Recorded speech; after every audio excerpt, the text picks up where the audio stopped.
চমক, এ যেন সিনেমা দেখছি আমরা। শুটার ফয়সালের মা বাবা কেন গ্রেফতার হলেন?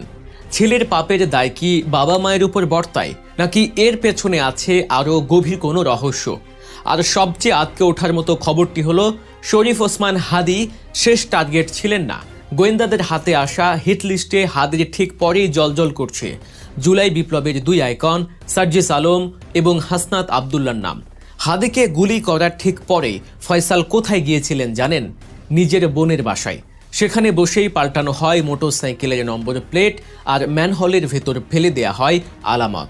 বিলের পানির নিচ থেকে ডুবুরিরা তুলে এনেছে সেই মারণাস্ত্র যা দিয়ে গুলি করা হয়েছিল হাদির মাথায়।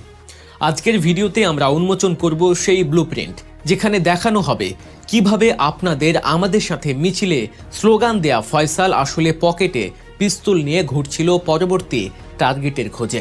ইনকিলাব মঞ্চের মুখপাত্র